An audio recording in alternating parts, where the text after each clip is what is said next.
Hola, ¿qué tal? Bienvenidos, bienvenidas. Es un gusto estar aquí con ustedes una mañana fría de sábado lluviosa. Querido Juan, ¿cómo estás, querido? Bien, encantado de estar aquí Con una en tarde esta mañana que lluviosa, está ¿no? Tardecita, brumosa, una mañana mañana lluviosa. brumosa, así justo para el tema. Muy bien para el tema. ¿De qué vamos a hablar el día de hoy? Lo prometimos la semana anterior. Cuéntanos. Entonces, esta gran película de 2006, película animada, Sí, que recupera el éxito que tuvo esta interpretación animada de 2005, sí. la convierte en un largometraje animado, pero aquí el feature, el interés es que se encuentra en Batman y Drácula. Batman y Drácula, pero además ya es bien interesante porque hablando del tema de la transmedia, ¿no? Porque la semana pasada habíamos hablado de esta idea, ¿no? Que se generaba en Red Rain, donde hay un primer encuentro entre Batman y Drácula, pero es en el cómic, ¿no? En un medio que además, bueno, por muchos años fue un medio de nicho, ¿no? Fue un medio muy encapsulado, quizá, no tenía como mucho vaivén con el exterior, porque además era, lo sabemos bien, era hasta satanizado, ¿no? El tema de los cómics. Pero aquí vemos una manifestación muy interesante, porque además aquí ya es una cuestión no nada más animada, sino completamente infantil. Sí, exacto. Lo cual también da mucho material, siendo que tú eres experto autorizado de la obra original. Vamos a comentar sobre hasta dónde ha avanzado la figura de Drácula a través de los filtros del pop culture, que esto ya lo has visto en tu propio canal, Sí. y hasta dónde estamos alejados de la literatura como tal, o sea, del libro original, Oye, para pero que se convierta en... ahorita que lo traes a la mesa, y es bien interesante ese tema, justo dos personajes han tenido estas desviaciones del original y además sus adaptaciones, pero además para todo público, y los dos personajes son Batman y Drácula, Es porque correcto. igual podemos ver obras sumamente duras y muy para adultos de un Batman, ¿no? Como podría ser, no sé, The Long Halloween, o podría Sí, sí. ser estas Arkham, series, de Grant Arkham, Morrison. ¿no? Que es fuertísima, ¿estás de Sí, acuerdo? sí, sí, Y sí. además se mete con cuestiones mentales de los personajes y ese tipo de cosas, o con crímenes muy fuertes, igual que la misma novela original de Drácula, que además es terriblemente dura y terriblemente malévola, pero al mismo tiempo, con el paso del tiempo y con estas migraciones de los originales hacia otros medios y entrando otros autores, otros creativos y otros intereses, ¿por qué no decirlo? Claro. Pues también empiezan a aparecer manifestaciones muy, pues para todo público, ¿no? Incluso para niños, ¿no? ¿Sabes qué es interesantísimo? Que los dos personajes se van a encontrar, Uh -huh. pero solo que sus recorridos van a ser a la inversa. Sí, Mientras Drácula comienza siendo este relato duro, oscuro, gótico, sí. a tiempos recientes se vuelve para toda la familia, como el Conde Contar de Como Plaza el Conde Sésamo, Contar, o Hotel Transilvania, ahorita tan Hotel popular, Transilvania, exacto, o los exacto. Minions, ¿no? Uh -huh. Y resulta que Batman va a la inversa. Uh -huh. Empezó siendo muy light, Uh -huh. luego todo el mundo se quedó con la imagen de Adam West Uh y -huh. el arte pop, Uh -huh. y entonces resulta que de Frank Miller para acá, siendo guionista Frank Miller, Batman se endurece y Claro. Batman se hace en los límites de lo que es el mature comic, del mature reading comic. Y fíjate qué interesante, porque además eso yo creo que también debe corresponder a que el lector del cómic de Batman en los 60 pues también creció en los 80, entonces ya exigía pues cosas más para adultos, ¿no? Entonces, bueno, pues también ahí la editorial tenía que darle eso, pues un Neil Lamb se encargó de traerle mucha seriedad al personaje, ¿no? De ahí la importancia de convertir también Ciudad Gótica o Gotham City, prácticamente es un personaje. O sea, Exactamente. Ciudad Gótica viene a ser el contexto de hábitat, de origen, pero Sí, Gotham se convierte en un personaje, de ahí el interés de la serie Gotham, sí. ¿verdad? Vamos, Vamos a tener que hablar de eso más adelante también, porque justo debe haber un paralelismo entre Ciudad Gótica y Transilvania, que también se convierte en estos pues lugares de interés donde son el epicentro de un chorro de cosas, ¿no? yo diría, es un triángulo, Ciudad Gótica, Transilvania y Londres, porque en Fíjate. esta película de la que vamos a hablar hay una escena Sí, cuando ataca a la primer mujer en la calle, sí, Drácula, se ve una escena picada donde hay un farol y parece que es Londres de Jack the Ripper. De la época victoriana, claro. Que ese va a ser otro personaje que también anda rondando por ahí, tanto a Drácula como a Batman. Correcto. Porque Batman ha tenido varios encuentros con él, inclusive hay un Elseworlds también que tiene que ver con Jack el Destripador, ¿no? Que de hecho es el primer Elseworlds de la serie, por cierto, que es Gotham by Gaslight. O sea, hay que hacer una charla de eso, porque bueno, también no, te digo que los puntos de toque entre Batman y Drácula son increíblemente, pues, paralelos, porque además y además se van retroalimentando uno con el otro, ¿no? Es correcto.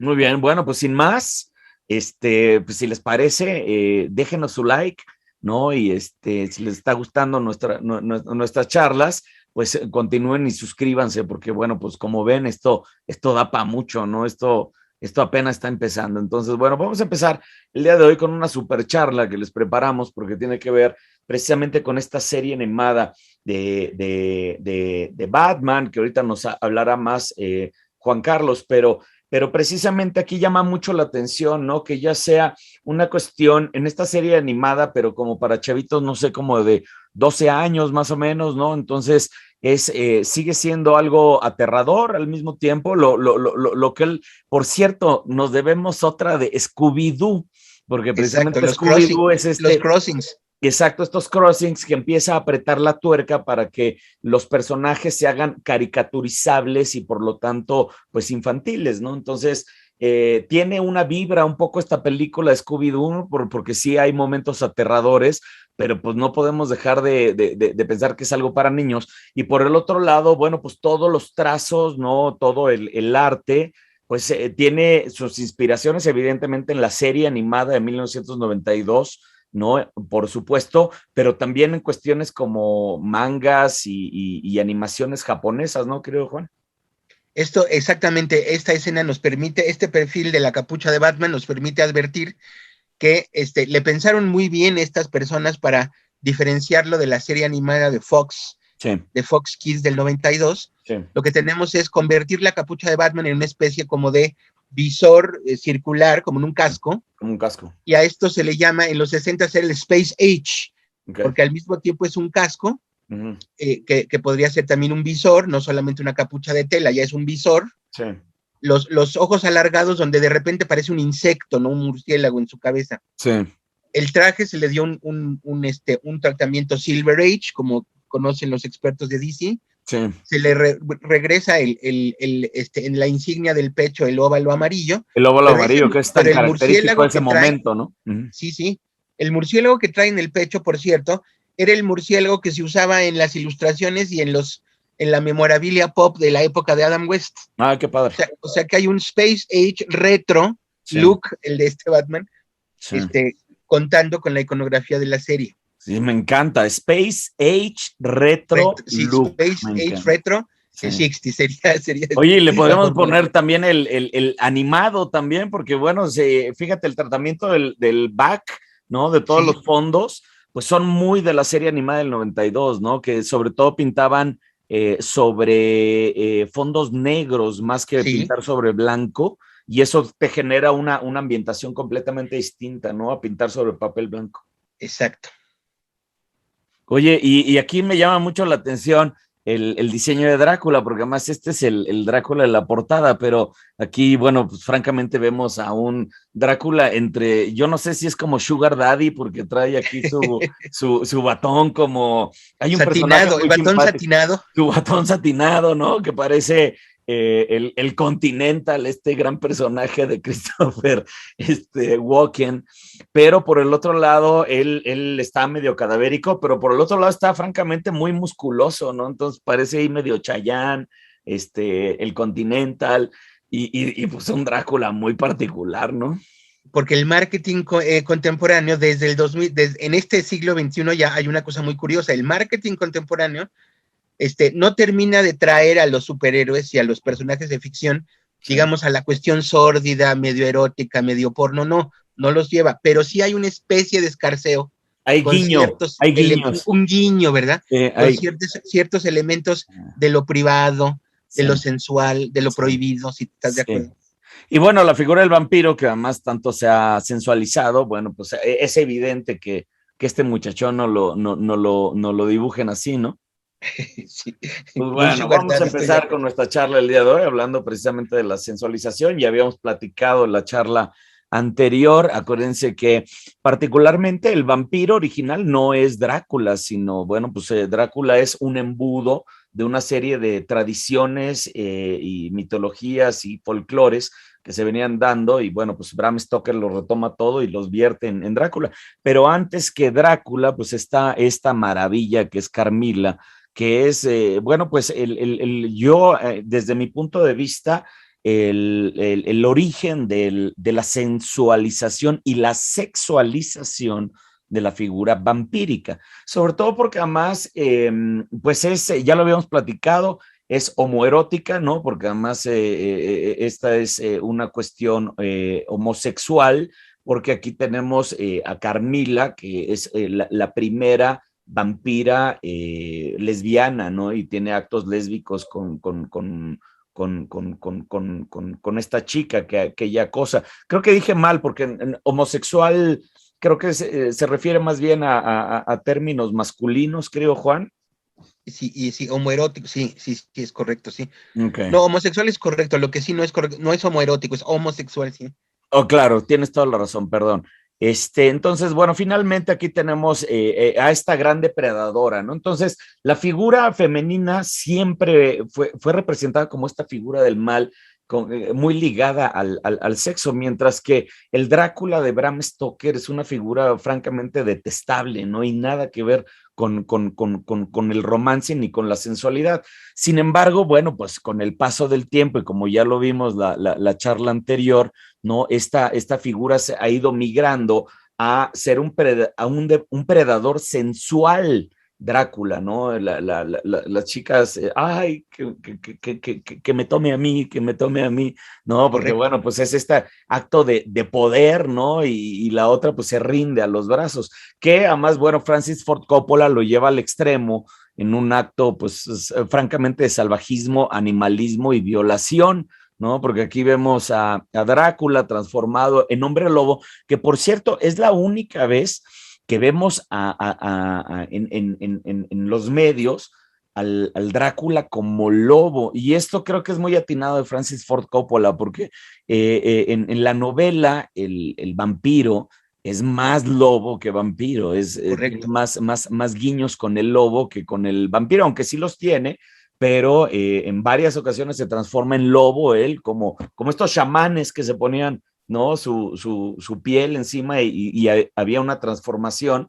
Eso es más el Drácula. Y justo aquí lo vemos en esta ambivalencia, ¿no? Porque aquí lo tenemos en punto medio, o más bien esta es la transformación, porque este no es el lobo completo, sino es un hombre lobo, pero en Sí, una violación total a Lucy Westenra, ¿no?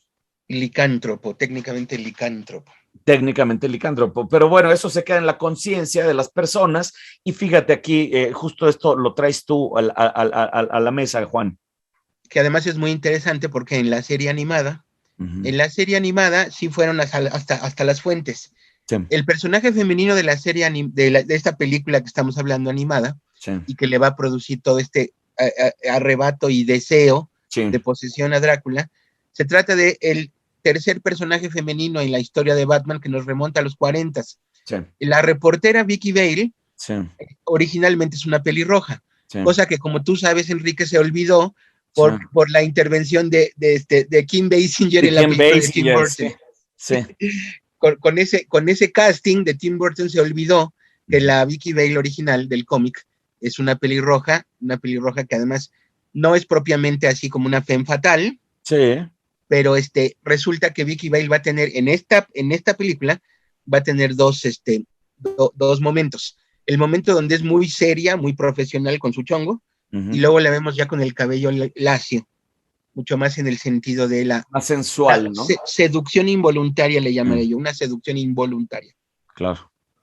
Es súper interesante por cierto, Vicky Vale sería la contraparte de Lois Lane, ¿no? Sí, porque resulta que más o menos es la tercera, bueno, para todos aquellos que sospechan que Batman tiene una vida rara o que también está en los linderos de la homosexualidad. Debemos recordar que históricamente, desde el año 39, Bruce Wayne ha tenido 3 novias, Vicky Vale es la tercera. Sí.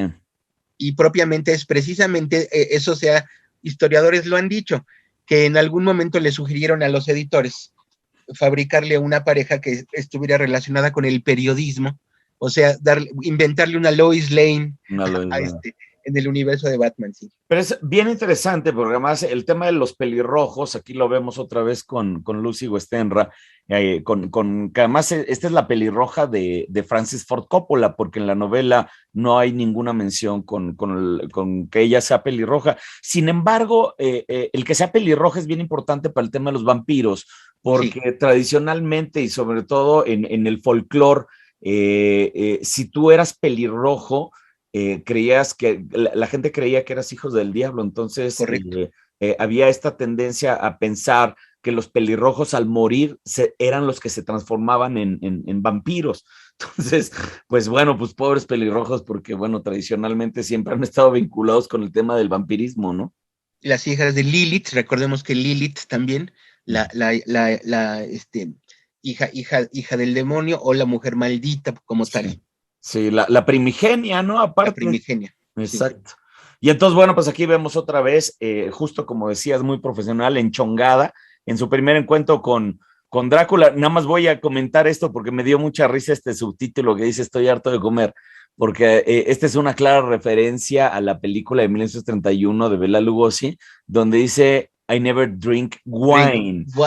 Pero ya se lo llevan a todos lados, ¿no? Porque ahora ya no nada más bebe vino, sino ahora también ya está harto de comer y ese tipo de cosas, ¿no? Ya la gastronomía del Conde Drácula es muy cuestionable a partir de entonces.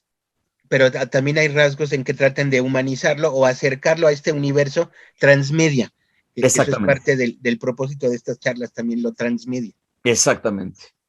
Y bueno, pues aquí viene este encuentro muy interesante, ¿no? Y otra vez lo vemos a él, pues fíjate, inclusive físicamente más abultado que Batman, ¿no? Que Bruce Wayne, cuando Bruce Wayne ha entrenado su cuerpo tradicionalmente en la narrativa del cómic, ¿no? Y es una obsesión por mejorar lo físico. En cambio, el Conde en la novela, pues recordemos que es un viejo decrépito, que no es nada atractivo y que francamente es un cadáver que regresa de la tumba.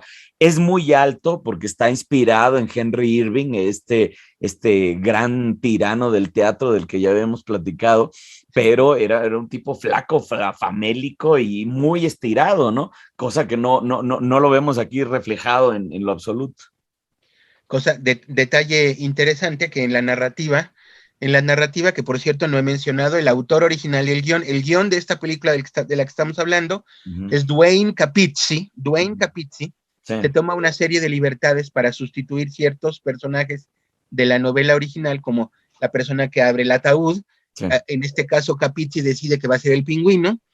Y el Pingüino se toma una serie de libertades de humor, como por ejemplo cuando aparece ya Drácula más sano, con este aspecto que estamos viendo en la imagen, le dice: qué gusto que las malteadas de sangre le hagan tanto bien, le dice algo así como: qué gusto que le cayó bien la malteada de sangre, dice. Oye, el Pingüino se vuelve muy jocoso en esta serie, porque además justo ahí, cuando está buscando a Drácula, ahorita vamos a esa parte, se avienta autochisturete de Jerry Maguire que dice "Show me the money". Sí, claro.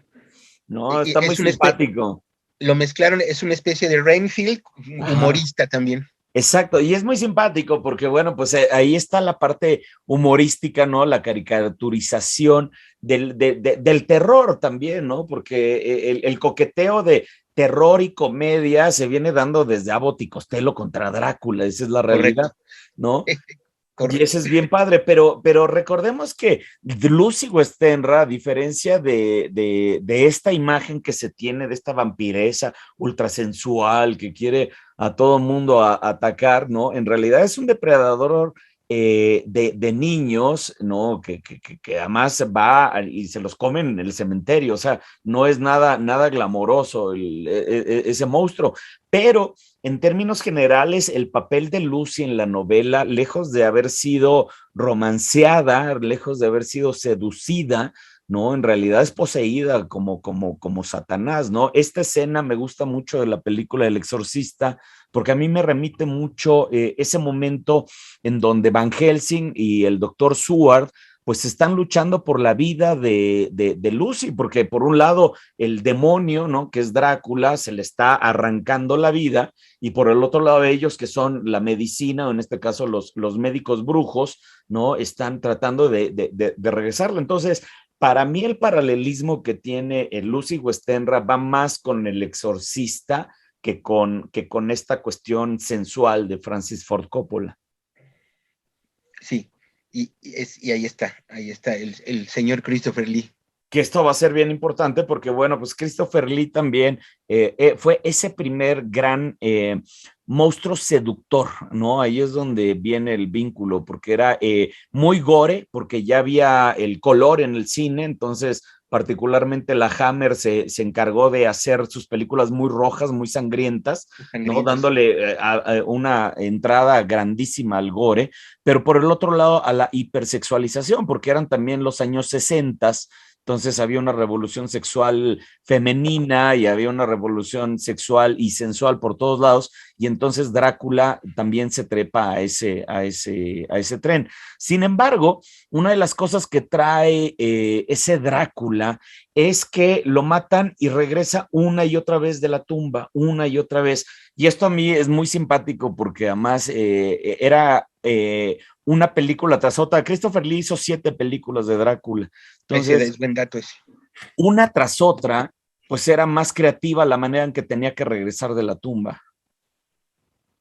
Entonces veíamos estos efectos muy simpáticos, a mí me dan mucha risa, ¿no? Que ves la mano cómo se convierte en ceniza, que no es otra cosa más que un efecto al revés, ¿no? De filmación.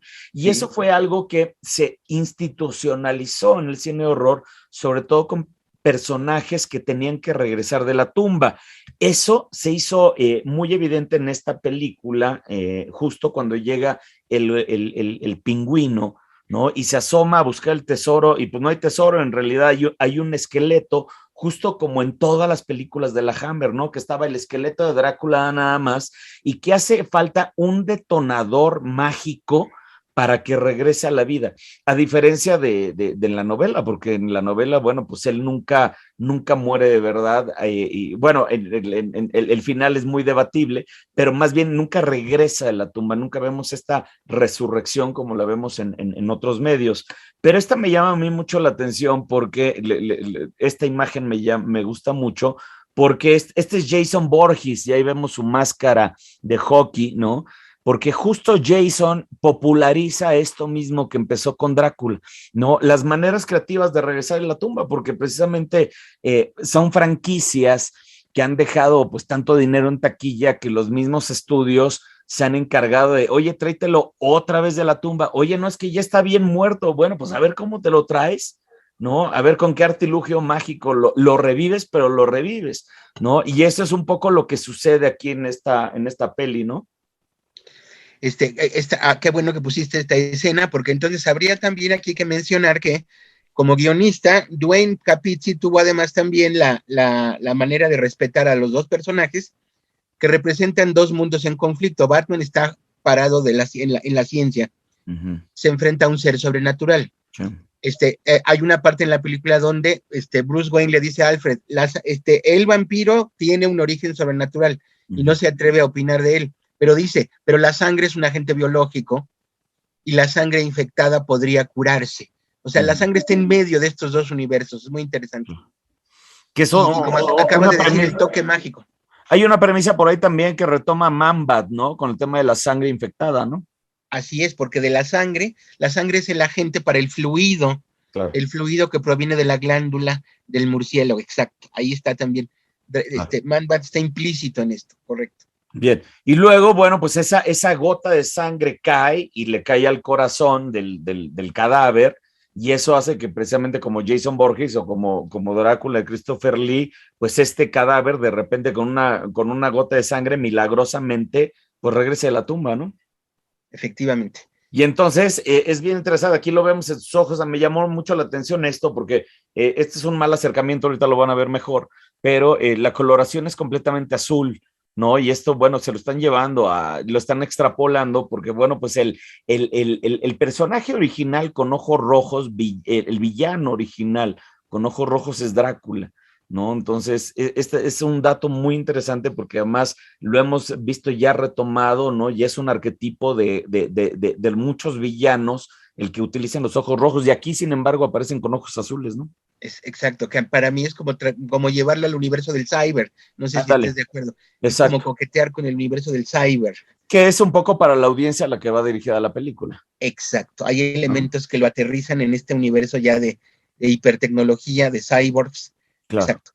Y bueno, entonces pues aquí, esta escena, perdóname que te interrumpa la escena, nada más antes de dejarte, ya para que te sigas, esta escena es clásica, ¿no? La escena de la mano de Drácula agarrando su ataúd para sujetarse y levantarse, ¿no? Y a partir de ahí, bueno, pues ya emerge el conde Drácula.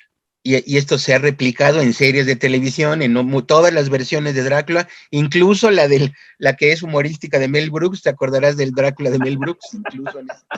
Que es maravillosa esa, ¿estás de acuerdo? Es increíble. Y aquí ya lo vemos, ¿no? Aquí habría que decir entonces que en esta película se nos ofrecen tres aspectos visuales, tres perfiles, digamos yo, de Drácula. Sí. El primero, obviamente, está muy ligado también a este ambiente de moda del Walking Dead, de los muertos vivientes. Sí. El primer Drácula que se levanta de la tumba es un Walking Dead. De hecho. Con este aspecto cadavérico, las costillas, esa exageración de la angostura de la cadera, la costilla, y su rostro es craneal cadavérico, ¿verdad? Que más se está convirtiendo ya en un genérico, porque justo recién vi la película de Zack Snyder de los zombies en Las Vegas, y básicamente ya es además esto que estamos viendo, porque además también en la película de Batman versus Drácula, por mucho que es un muerto que acaba de regresar de la tumba, tiene una agilidad poderosísima, que es la agilidad que tienen los muertos vivientes de Zack Snyder. Entonces ya se está como homologando el vampiro y el murciélago en cierta medida. Y viendo esta escena, esos ojos que no son rojos, son ojos azules, que nos recuerdan Terminator, no sé si estés de acuerdo.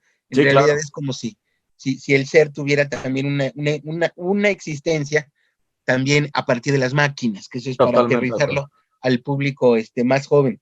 Totalmente de acuerdo, sí, porque además ahí el color funciona como un puente, ¿no? No es lo mismo verlos con ese resplandor azulado, ¿no? Que refleja como un monitor de computadora que al ojo rojo diabólico, ¿no? Correcto. Bien.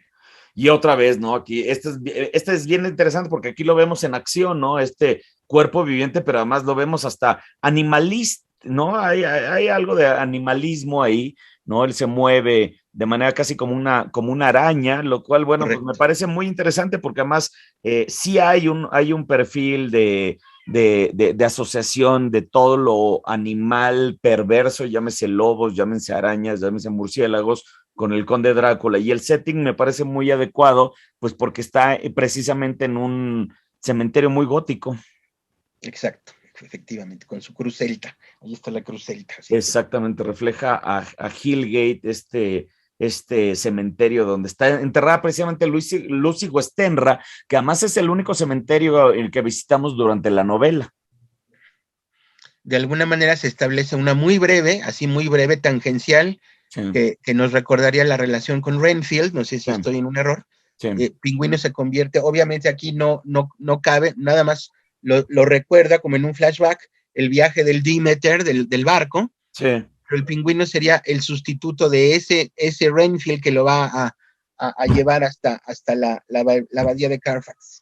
Sí, sin duda, porque se queda esta sensación del minio, ¿no? Que tiene que tener Drácula a su disposición, que curiosamente hay una versión islandesa que todavía no se sabe si es fanfiction o si realmente es una mala traducción o si Bram Stoker colaboró para que sea una expansión de la narrativa, pero precisamente ahí aparece por primera vez en el castillo de Drácula una mujer sorda, que precisamente es la esclava, pues la que hace absolutamente todo el trabajo de Drácula, que ya después en la novela desaparece completamente ese personaje, no hay rastros de él, y llama mucho la atención porque Drácula es el que tiende la cama, es el que prepara la comida, y Harker lo cacha en un par de ocasiones literalmente haciendo las labores de aseo, ¿no? Las labores domésticas. Muy Exactamente, a mí me da mucha risa esa parte de la novela. Bien, muy bien, entonces aquí ya pasamos con, pues ya completamente formado el Conde Drácula, pero además en esta actitud malévola, porque no hay esta actitud sensual en este momento, ¿no? Aquí es retomar la parte malévola y la transformación vampírica con una cráneo ahí muy interesante yuxtapuesto, ¿no? El cráneo que ya habíamos visto, un cráneo como lo había resuelto Kelly Jones en Red Rain. Sí. Recordarás que además ese cráneo de Kelly Jones incluía algo también de la morfología de Man-Bat. Sí. Este sería el tercero. Yo afirmo que entonces Batman Drácula nos entrega 3 aspectos físicos de Drácula. El primero es un Walking Dead. Sí. Este que estamos viendo es el tercero, que es Drácula, que está por atacar, pero ya está más sano porque ya bebió sangre. Sí. Y el intermedio yo lo llamaría una clonación o convertirlo en un hermano no reconocido de el gran villano Ra's al Ghul. El gran villano, la cabeza del demonio, ¿te acuerdas? Ahorita nos vamos por él. El nombre, la traducción al español de Ra's al Ghul, la cabeza del demonio. Ay, qué maravilla de personaje, ese me encanta. No sabes las ganas que tengo de platicar Ra's al Ghul. En algún momento, yo no sé si lo discutieron los productores de este film de Warner Brothers Animation, pero el filme no tiene un desenlace con la infección de Bruce Wayne como vampiro, sin embargo hay un sueño. Sí. Recordemos que también en las últimas narrativas de fin del siglo XX, Bruce Wayne constantemente está atormentado por estos sueños, donde se recrea la muerte de sus padres, y él tiene mucho temor, en una parte de él tiene mucho temor de convertirse justamente en eso, en un asesino, en un depredador. En lo malo, claro. Y en el sueño, esta es la imagen onírica de cómo Bruce Wayne pretende alejar el vampiro de su vida. Lo cual, a nivel arte me encanta porque te retoma algo precisamente de Red Rain, ¿no? Precisamente. ¿No? Y aquí en esta imagen prácticamente ha dejado de ser humano y su humanidad está extinguida. Sí. Al nivel de que la capucha se ha reducido, ves, al mínimo. Sí. Y el tamaño de la boca es lo más importante. A mí me encanta mucho el juego de contrastes que se hace con los negros, ¿no? Que forman parte de sombras, ¿no? Aparte de otra cosa, pero los pliegues son muy interesantes porque son otra vez, muy angulados, ¿no? Lo cual pues, representa peligro, ¿no? Y eso pues era muy evidente en Red Rain, ese tratamiento, ¿no? De hecho, hay que darle el crédito de esta angulación, como si arrugara toda la capa y se hicieran pliegues y deja de ser capa. Eso se lo debemos a Kelly Jones, precisamente. Sí. Bueno, pues precisamente está, y aquí está esa no, pues aquí está una morfología en proceso, ¿no? Hay una transformación ahí, porque también está yuxtapuesta una calavera y vemos la vampirización del Conde Drácula y justo, pues ahí hay unos dejos de Ra's al Ghul por ahí, ¿no? Como las canas, por ejemplo, las canas. Las entradas de la frente, ¿sí? Exactamente. Me encanta. Quiere decir que ha tomado la decisión, el dibujante y la persona que realizó la iconografía, toma la decisión que el Drácula intermedio, que es el mundano, el que se presenta socialmente, el que llega a la mansión Wayne, es precisamente Ra's al Ghul. Aquí tenemos una cita directa con este personaje misterioso que surgió en 1970, de la pluma del maestro Dennis O'Neil. De Dennis O'Neil. Ra's al Ghul, la cabeza del demonio. Que aquí lo vemos. ¿Noten ustedes las similitudes ahí? Sí.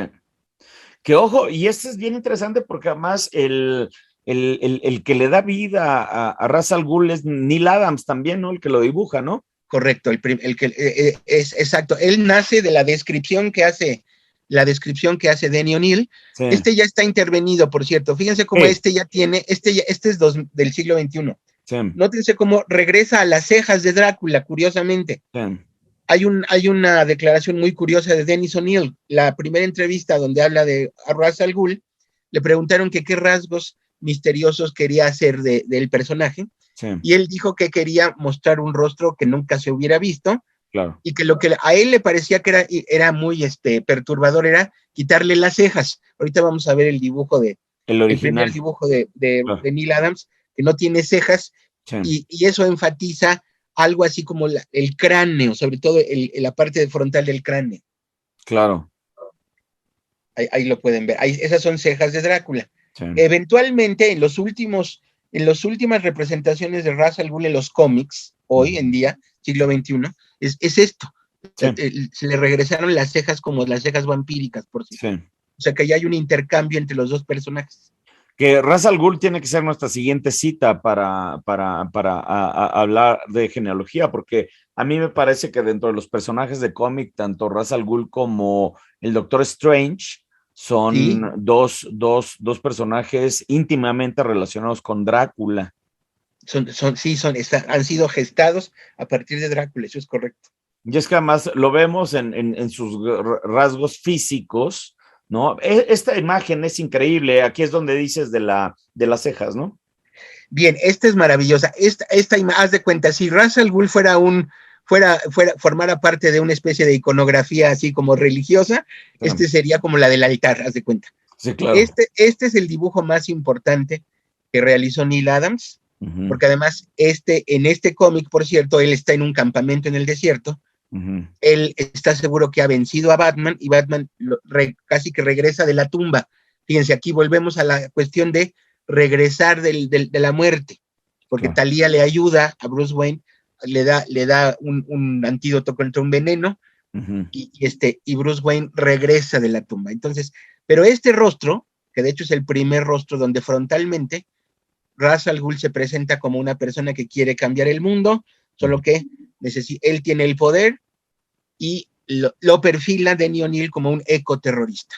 Él está Claro, convencido que está llamado a tomar la decisión, por ejemplo, de sacrificar una porción de la humanidad. claro. Y es interesante porque además tiene una evolución muy padre el personaje, ya lo platicaremos después en la siguiente sesión, pero sin duda alguna a nivel físico, pues hay mucho que ver con Drácula, porque precisamente aquí vemos a Christopher Lee en sus interpretaciones, múltiples interpretaciones, te digo que fueron 7 en cine, que más o menos van desde 1958 hacia mediados de los años 70, ¿no? Entonces es justo el Drácula importante del mediático en la época que Dennis O'Neil escribe Batman y Neil Adams también están dibujando, ¿no? Entonces, yo pudiera establecer que definitivamente hay una gran influencia particularmente del Christopher Lee, ¿no? El Drácula del Christopher Lee en la figura de Ra's al Ghul, precisamente esta imagen que tú encontraste y esta a mí me parece que son muy similares, ¿no? Lo vemos un poco en la figura hasta del pelo, ¿no? Que se ven muy similares, ¿no? Además que hay que recordar otro dato que tenemos que dirigirlo hacia lo cinematográfico. Cuando está creando, cuando Dennis O'Neil está creando a Ra's al Ghul, de alguna manera también él decía, Batman necesita madurar, pasar a una esfera mucho más interesante que la de la serie de TV, Uh y -huh. entonces lo va también a llevar a una esfera de espionaje internacional, Sí, crímenes multinacionales, muy parecida a las narrativas de James Bond, de Ian Fleming, sí. y entonces resulta que el propio Christopher Lee hizo un villano de James Bond. El Golden Finger, ¿no? No. Exactamente. Uh Y entonces resulta que el propio Dennis O'Neil asume que el tipo de villano que va a ser Ra's al Ghul va a ser todo esto que tiene que ver con un villano que no es nada más un ladrón en Ciudad Gótica, sino un ser que amenaza a nivel multinacional, que Claro. amenaza a la humanidad. Fíjate, entonces la presencia de Christopher Lee resulta ser súper importante para la cultura popular, porque además, no sé si tú sabías, pero el tipo era prácticamente, era más interesante que cualquiera de sus personajes. Por su vida, sí, por su vida. Fue espía internacional, Qué maravilla, sí, qué historia. estuvo presente en la última decapitación con la guillotina en Francia. Qué O maravilla. sea, tuvo una vida así llena de cosas y aparte, bueno, pues imagínate la cantidad de personajes que no le dio hasta Saruman, ¿no? Sí, sí. Y Me parece que es, El Conde sí, Dooku, que sí, por cierto va a ser pues el Drácula de Star Wars, ¿no? exacto. Me parece que fue el hombre del revólver de oro. Ya era Roger Moore, por cierto, James Bond. Me Eso, parece que el villano que fue maravilloso que hizo Christopher Lee es el hombre del revólver de oro, me qué parece. maravilla. Pues ahí lo tenemos, ¿no? En este Drácula tan inspirador, perdón, tan inspirador y que bueno, pues aquí está precisamente Neil Adams en su interpretación de esos primeros Dráculas, ¿no? Que procede de las páginas del cómic Tomb of Dracula, por cierto. Exactamente, que esa es la llegada de Drácula al universo de Marvel, antes de que llegara Morbius, ¿no? Que va a ser el Sí, sí, primer sí. vampiro de Marvel, y posteriormente Blade, que ahí es ya el gran vínculo con Marvel y Drácula, ¿no? Que de alguna manera, y esto es una especulación, ¿verdad? De alguna manera, pensando en Morbius, Morbius ya es Drácula convertido en supervillano, ¿estás de acuerdo? Del universo Marvel. Sin duda. Y yo supongo que hay cosas que en el guión de la película de la que estamos hablando, Sí. de alguna manera, la primer conversación que va a tener Drácula y Batman está llevada al contexto de los superpoderes, ¿no? De la venta actual de las cualidades del superhéroe ya en el marketing contemporáneo. Sí, ahorita platicamos de eso, pero va a ser bien interesante esa transformación de lo supernatural a lo superpoderoso. Exacto, lo dije así, a lo superpoderoso, exacto. Y aquí quería yo traer estas referencias, porque este es mi Drácula favorito, este es el Drácula con el que yo me inicié, y este Correcto. fue el primer Drácula que yo leí, este es el Drácula de Néstor Redondo. Maestro Y Néstor Redondo. muy, muy interesante porque además justo la manera que él lo dibuja a mí me parece que es muy similar a Ra's al Ghul. Este particular que es cuando llena Jonathan Harker al castillo, ¿no? Y entonces abre la puerta del castillo y le dice bienvenido y entre ahora sí que por Su su propia propio voluntad. deseo, ¿no? Fíjate, la misma, la presencia que tiene a mí, yo cuando vi a Ra's al Ghul, porque yo conocí primero a Drácula, evidentemente, que a Ra's al Ghul, ¿no? Porque yo esto lo leí como a los 10 años, más o menos. Sí. Entonces, este fue la primera imagen que yo tenía. Entonces, cuando yo vi a Ra's al Ghul después, como que mi cerebro estaba en cortocircuito, porque parecía que era el mismo, pero no era el mismo, ¿no? Y aquí lo vemos, pues, con las canas, lo vemos más o menos en un peinado similar, y lo vemos con un bigotito, que va a Sí. ser similar al que utiliza Ra's al Ghul, aunque él nada más se queda con la parte de los costados, ¿no? Que es árabe, por cierto, porque además había que situarlo geográficamente, es árabe musulmán, la región que no queda clara es árabe musulmán, algo así. Que eso también tiene un coqueteo con Drácula, porque bueno, pues finalmente el imperio turco tenía su entrada por Transilvania y precisamente Vlad Tepes, el empalador, ¿no? Lo que te quería parar a los turcos. Entonces, todas estas sensaciones de lo lejano, Sí, lo del Medio Oriente, pues era lo malévolo también, ¿no? exacto, exactamente. Eso tiene su origen desde los 30, Exacto. de las narrativas de que de esas tierras lejanas se crea toda una literatura para crear estos antagónicos y que llenaron las revistas de Norteamérica en los años 30, en época de la depresión. Pues te diré que yo creo que sigue presente, porque fíjate que en el Sí, tema de los talibanes ahorita, ¿no? exacto, Está ándale. sucediendo esta narrativa de los malos contra los buenos, pues la gente de Medio Oriente sigue siendo los malos, ¿no? Los turbantes, el horror hacia el ser con el turbante, recuerda esto. Exactamente, ¿no? Y aquí lo Mira, vemos en todo su esplendor, ¿no? Aquí, fíjate, me remite mucho a este. estamos viendo el primer close-up, como pueden ver en la secuencia, la tercera viñeta a su derecha. Están ustedes viendo el primer close-up del primer cómic donde Bruce Wayne conoce a Ra's al Ghul. Ra's al Ghul tiene la osadía de penetrar a la Baticueva, así es como se conocen. Ra's al Ghul se le presenta porque tiene la osadía, él descubre dónde vive Bruce Wayne, Sí. sabe que Bruce Wayne es Batman, y están ustedes viendo el primer retrato realizado por Neil Adams, donde los dos comentan, curiosamente, que esa conformación que ven ustedes craneal y luego los párpados engrosados, le dan esta halo de misterio, y específicamente Denny O'Neil le dijo, no va a llevar cejas para que esto de los párpados abultados le dé un aspecto mucho más siniestro. Más siniestro, más hacia lo diabólico otra vez, ¿no? Exacto, la cabeza del demonio, Ra's al Ghul, según, no sé si es de origen sánscrita, la palabra del sánscrito. Claro. Pues ya lo dejamos para la siguiente, porque sí, yo tengo mucho que opinar aquí, pero si no, nos desviamos del tema. Exacto. Y aquí el tema precisamente justo lo que, mira, nada más para hacer la analogía, ¿no?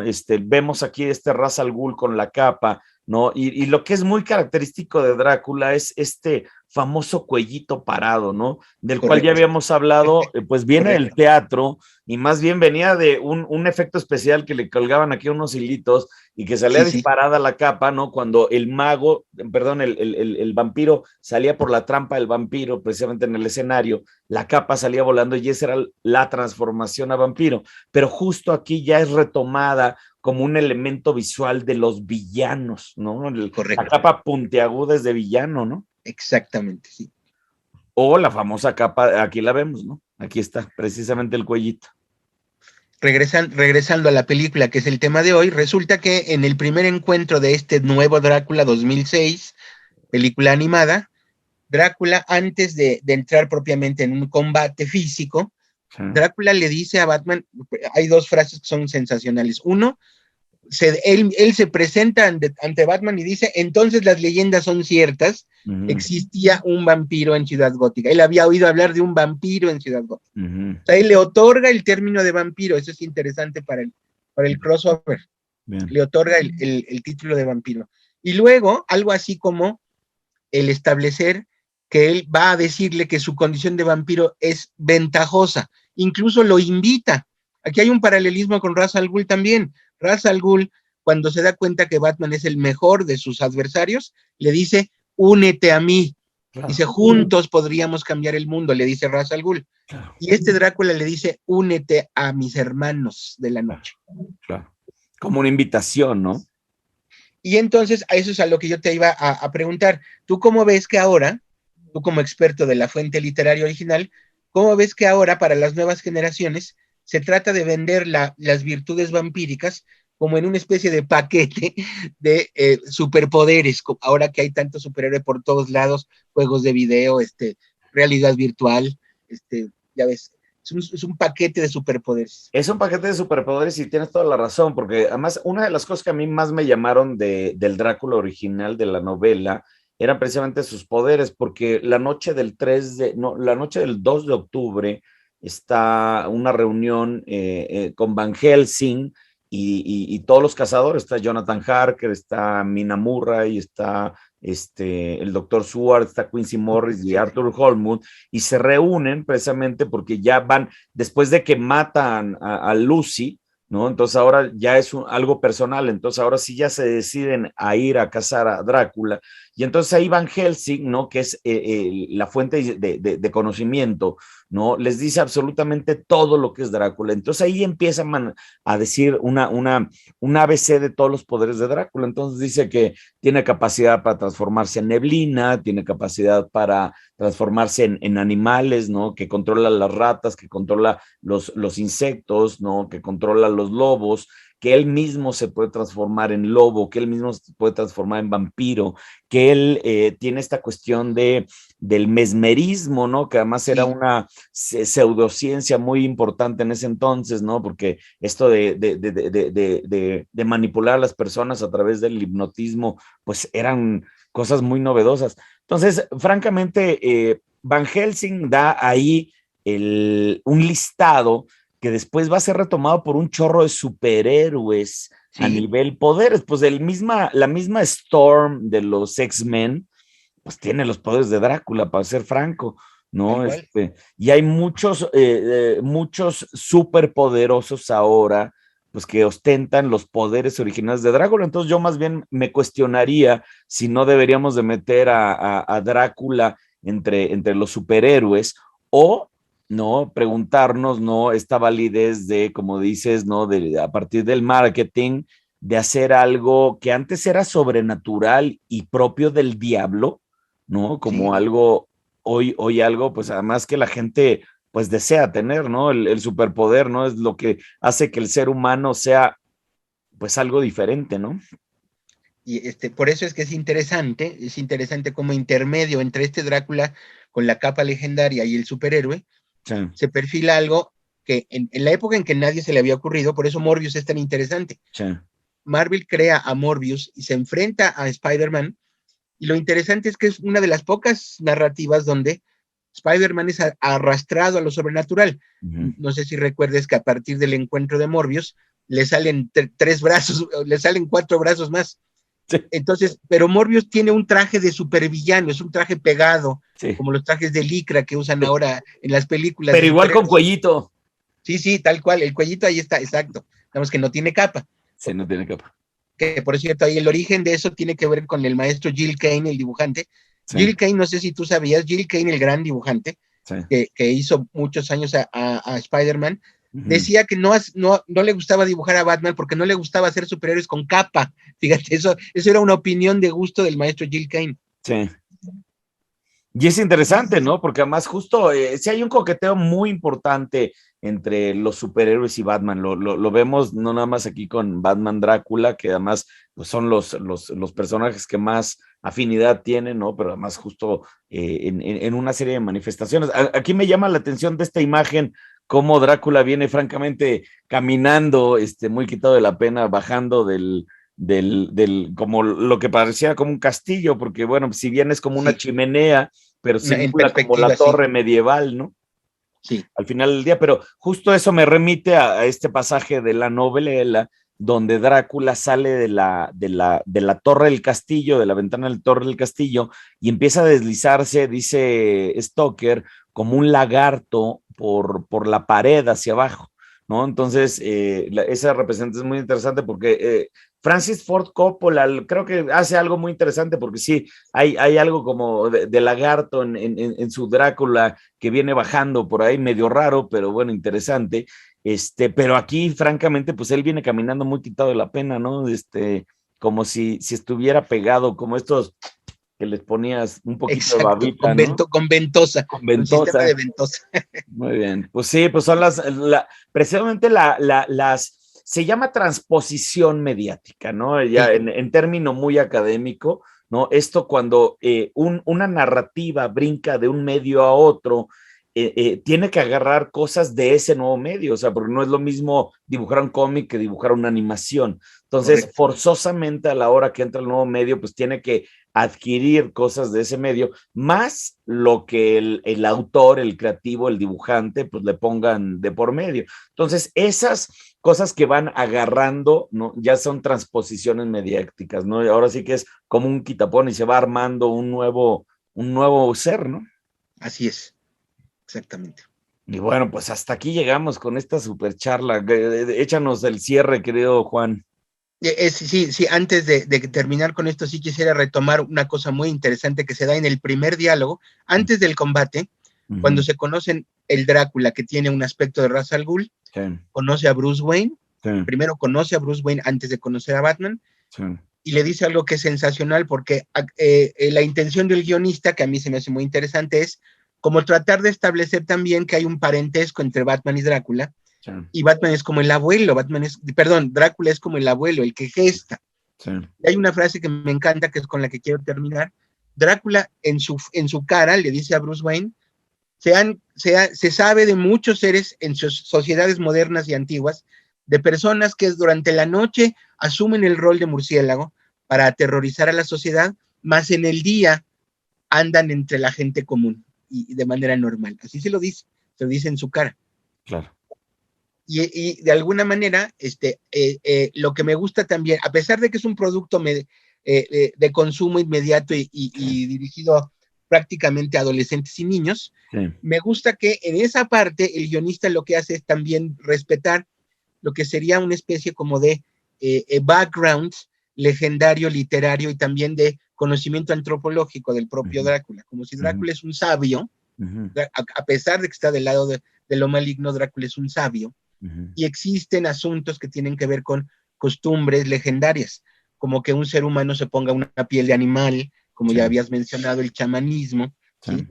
Incluso en esa misma conversación, Vicky Vale, la primera frase que Vicky Vale le dice, porque Drácula se presenta como un experto que está fascinado en murciélagos, y le dice, quiero estudiar a su murciélago local que está en Ciudad Gótica.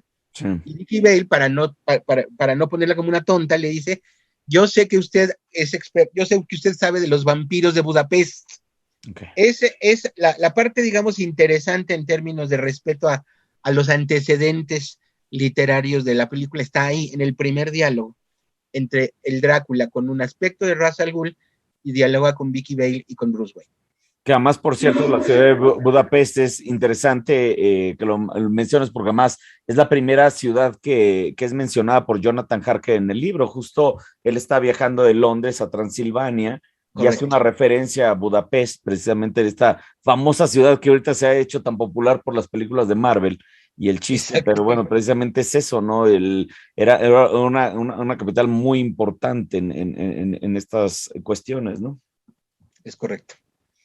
Pues muy bien, oye, está increíble estos roces que tiene estos dos personajes, lo hemos estado discutiendo ya por varias semanas, pero justo vamos a llegar a un personaje muy interesante para la semana que entra, que es del que estuvimos hablando hoy, dimos un adelanto que es Ra's al Ghul, ¿no? La creación de Ra's al Ghul y los toques que tiene con Drácula, porque yo la verdad es que veo demasiada carnita ahí para una charla muy interesante.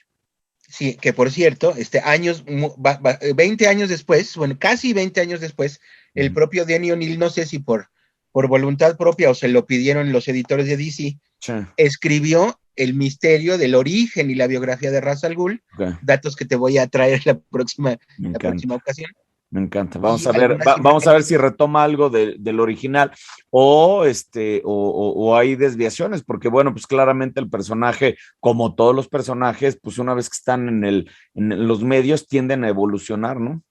Sobre todo esta cuestión de las resurrecciones cíclicas, de que es un hombre que ha vivido varios siglos. Que podría ser retomado casi como un Drácula que regresa una y otra vez de la tumba, exacto, ¿no? La resurrección cíclica, sí, güey. Sí, Ra's al Ghul se merece una charla aparte, sí. Muy bien, pues vamos a tenerla la siguiente semana, si te parece. Sí, no, encantado con esto. Fantástico. Sí. Bueno, pues hasta aquí, queridos amigos, una charla excepcional. La verdad es que es divertidísimo aquí estar con ustedes. Ojalá que estén divirtiéndose como nosotros. Yo la verdad es que de esto pido mi limosna. Querido Juan, es un privilegio estar platicando contigo siempre de Batman y de Drácula, caramba. Es una maravilla, sí. Estamos de lo más contentos con esto. Que la gente se suscriba y que le ponga like. Exactamente, muy bien. Y espérenlo, porque esto, pues ya estamos ahí cocinando ahí, que va a tener una salida, no nada más aquí en los videos, seguramente en una publicación, entonces ya estamos planeando eso. Sí, encantado, claro que sí. Muy bien, bueno, pues hasta la siguiente semana. Gracias, Enrique, como siempre, gracias por todo. Un fuerte abrazo, muchísimas gracias, nos vemos pronto.